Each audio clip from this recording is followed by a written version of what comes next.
You need to watch this video if you really want to get that social media management job.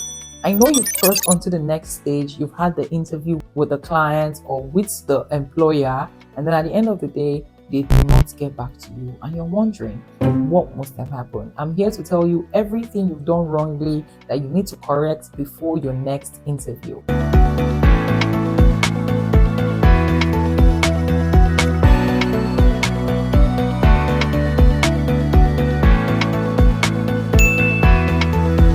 Hi everyone, my name is Becky Jo, a retired social media manager who's currently running our own social media agency. We're doing big numbers, and trust me, I know my shit and everything that has to do with social media management. So you're welcome to this space. This is where we'll learn and unlearn, and also I'm helping to redefine the business of social media management. Now let's get right into this video where I talk about how to ace an interview.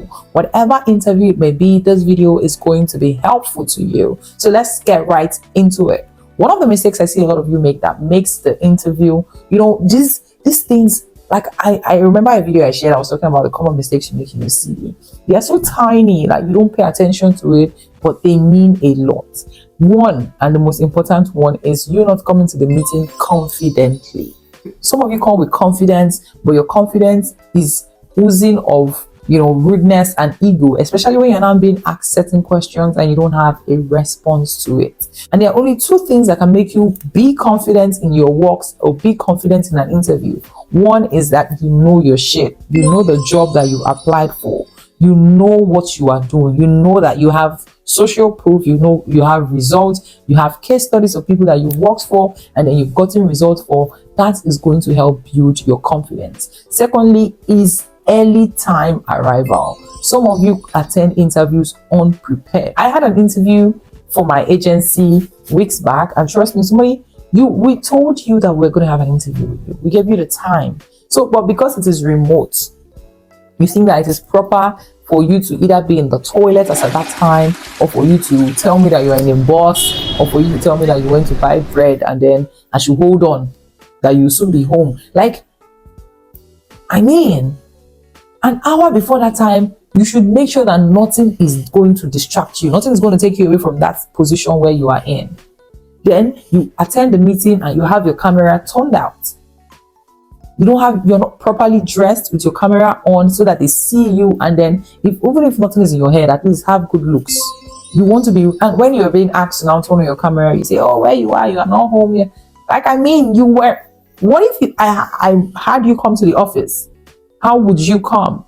So I think people abuse this term remote work and don't pay too much attention to it. And that's why you guys take the interview phase as just a regular conversation that you're having with maybe somebody that you know and you're not paying too much attention. Trust me, baby girl, baby boy, that is what is making you not get that job. The fact that you are not prepared is what is stopping you from getting that job. So you always want to be hours ahead ready for this interview. Calculate how long will it take me if I was to get on a bus or get in an Uber and go for this interview. These people have saved me the time. They've saved me the stress of being in traffic.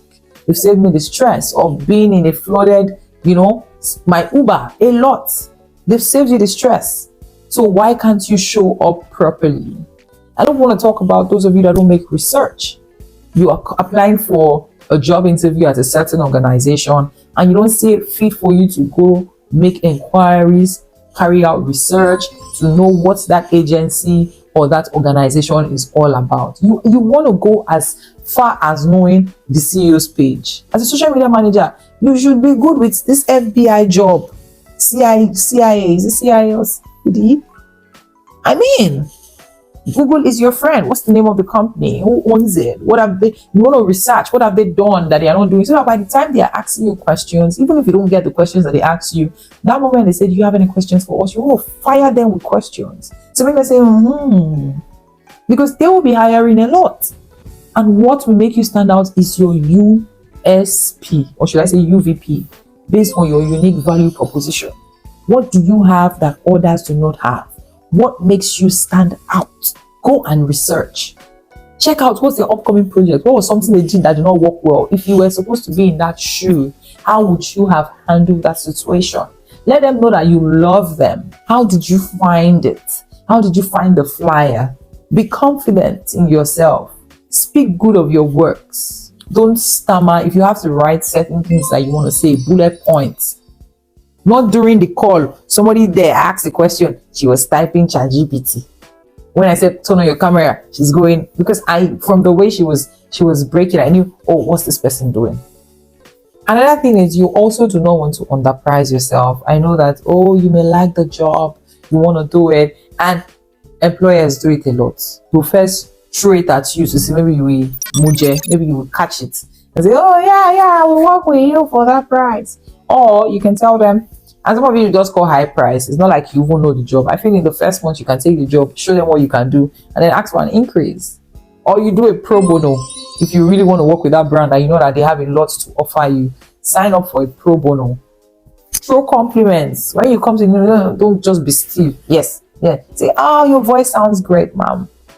I see your works, especially when they don't tell you the name of the person and then it's a popular name in the organization. Show compliments. This will help you build relationship. Don't just be roboting during the interview. Ask questions. Say, always use we. So when we want to post as if they've hired you, use we. That's the trick. Be involved in whatever that they are doing. Be fun. Look good so that something will attract their eyes to you. Are we good? Are we good? I didn't tell you guys to subscribe. So right now I'm telling you subscribe. Subscribe. I do too much for you guys. Subscribe. Tell me how you won't nail that interview by the time that you correct your CV mistakes, right? You craft the perfect CV. You already know people to reach out to, and then they interview you. Great, right? Great, right? Okay, I'm so glad that this video was helpful, and I've also shared video on how you can pitch to clients. You can see that I've helped you guys so much, and I'm so glad that I'm doing this. All you have to do is just to support me in return by subscribing to this video, sharing my video, and letting people know that there's somebody here called Coach B, called Becky Joe, called Microphone Goddess, called Miss Becky, whatever that you guys like to call me. I'm right here, and I'm here to help the community. I'm here to change the business of social media management through you guys, if you're able to implement everything that I am sharing with you. Thank you so much for watching today's video. I cannot wait to talk to you in the next episode. I love you.